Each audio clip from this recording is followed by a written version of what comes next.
வணக்கம் மக்களே, welcome to test updates. Instant e-PAN அர்ஜென்ட்டாக வாங்குகிற இ-பேன் கார்டு வந்து ஆன்லைனில் அப்ளை பண்ணி அதை எப்படி பிரிண்ட் அவுட் எடுக்கிறதுங்கிற தகவலை இந்த வீடியோவில் பார்க்கலாம்.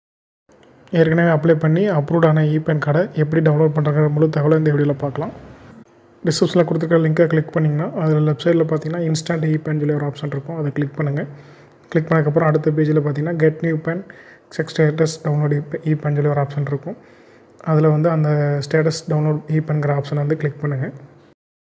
கிளிக் பண்ணதுக்கப்புறம் 12 டிஜிட் ஆதார் நம்பர் கேட்கும். உங்களோட ஃபுல் ஆதார் நம்பர் டைப் பண்ணிவிட்டு சென்ட் ஓடிபி கொடுங்க. உங்களோட ஓடிபி வந்து உங்கள் மொபைலுக்கு வந்து 6 டிஜிட் ஓடிபி ரிசீவ் ஆகும்.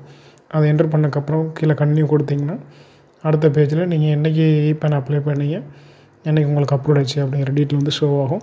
அதில் ரைட் சைடு கார்னரில் பார்த்தீங்கன்னா டவுன்லோடு இ-பேன் சொல்லி ஒரு ஆப்ஷன் இருக்கும். அந்த ஆப்ஷனை கிளிக் பண்ணிவிட்டு உங்களோட ஆன்லைன் இ-பேனை வந்து இன்ஸ்டன்ட் இ-பேனை வந்து நீங்கள் டவுன்லோட் பண்ணிக்கலாம். அதை ஓப்பன் பண்ணுறதுக்கு பாஸ்வேர்டு கேட்கும். அதுக்கு வந்து உங்களோட ஆதாரில் என்ன டேட் ஆஃப் பர்த் இருக்கிறோ அந்த டேட் ஆஃப் பர்த் போட்டிங்கன்னா ஓப்பன் ஆயிரும். வேறு ஏதாவது டவுட் இருந்தால் கமெண்ட்டில் கேளுங்கள். எனக்கு தெரிஞ்ச தகவலை ஷேர் பண்ணுறேன். தேங்க்யூ.